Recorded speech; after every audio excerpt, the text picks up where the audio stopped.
Kenapa menggunakan machine learning atau deep learning? Tonton sampai selesai.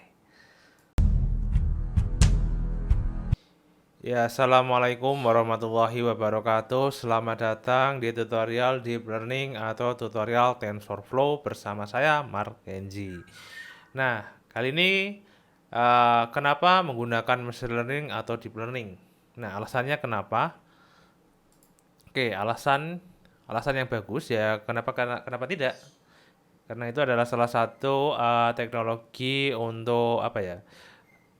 Menentukan mungkin untuk melatih mobil, untuk melatih gambar saat ini. Nah, mungkin alasan yang lebih baik adalah untuk masalah yang kompleks ya. Nah, misalkan dapatlah kamu memberikan cara atau aturan-aturannya. Misalnya kalau kamu ngebuat bagaimana aturan bagaimana mobil Tesla itu bisa berkendara self drive. Apakah kamu pas berkendara itu sebagai itu kan mobilnya itu dibuat bagaimana otak manusia bekerja.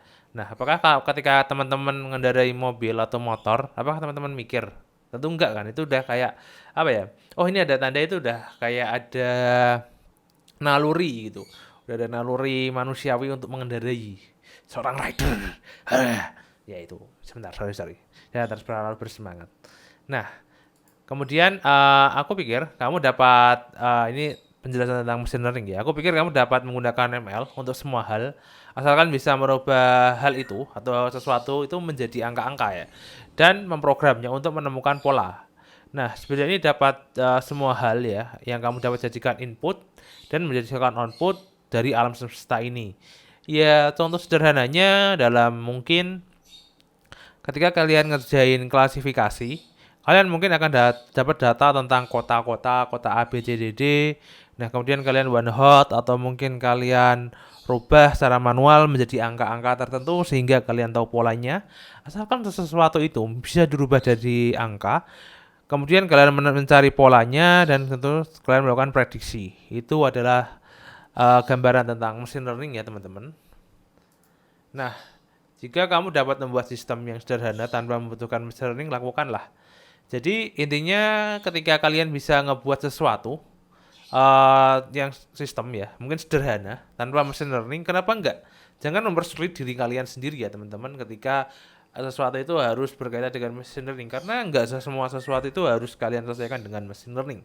Kadang ada beberapa hal yang mungkin kalian bisa selesaikan dengan cara-cara yang lebih sederhana. Nah, deep learning ini bagus untuk apa ya? Nah, pertama, masalah dengan list yang panjang. Nah, ketika pendekatan tradisional gagal, maka machine learning dan deep learning mungkin bisa membantu kalian menyelesaikan masalah kalian. Nah, perubahan lingkungan yang berkelanjutan. Nah, deep learning dapat beradaptasi dengan skenario yang baru.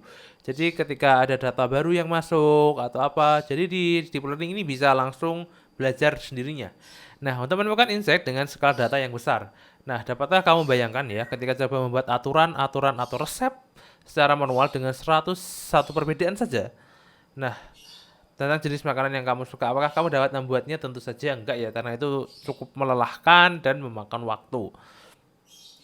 Nah, deep learning ini tidak bagus untuk apa? Nah, ketika kamu butuh penjelasan. Nah, pola-pola yang dipelajari deep learning biasanya tidak dapat dijelaskan oleh manusia. Jadi, ya udah ini jadinya gimana? Kok bisa gitu? Ya emang gitu mesinnya membuatnya. Jadi, ibarat kata ketika seorang machine learning engineer atau apa suruh menjelaskan menginterpretasikan ya ketika menggunakan deep learning ini sangat sulit sekali. Nah, ketika pendekatan tradisional lebih baik. Nah, jika kamu dapat mencapai apa yang kamu butuhkan dengan sistem yang sederhana. Yang saya buat jika sesuatu itu kadang nggak usah nyelesainnya pakai deep learning atau machine learning, lakukanlah. Nah, ketika error tidak dapat ditoleransi. Nah, semenjak output dari deep learning ini, learning model tidak dapat selalu ditebak ya, hasilnya ya nggak tentu. Kadang prediksinya mungkin akurasinya kurang atau mungkin akurasinya jelek. Bisa jadi seperti itu. Nah, ketika kamu tidak punya ketika kamu tidak punya data ini ya yang banyak ya.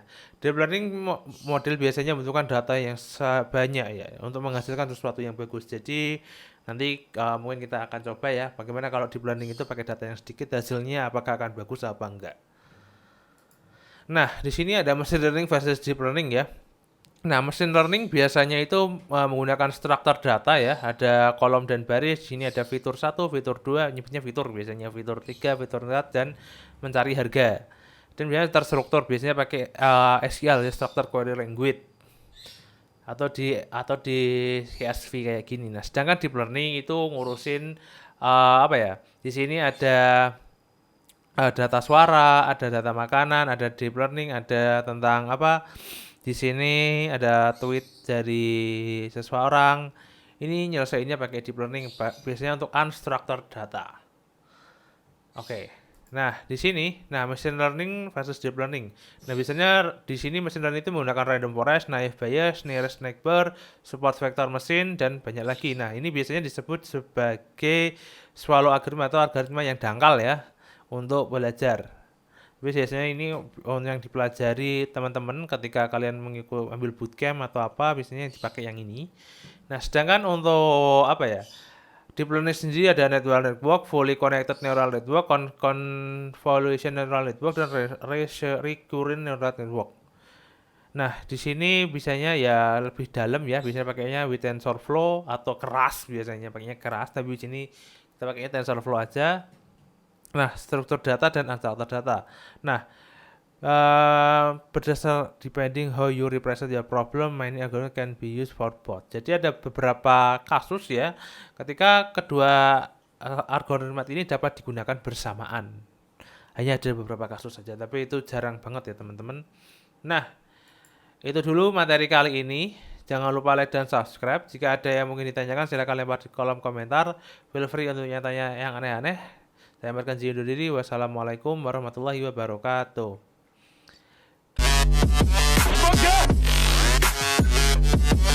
Yeah.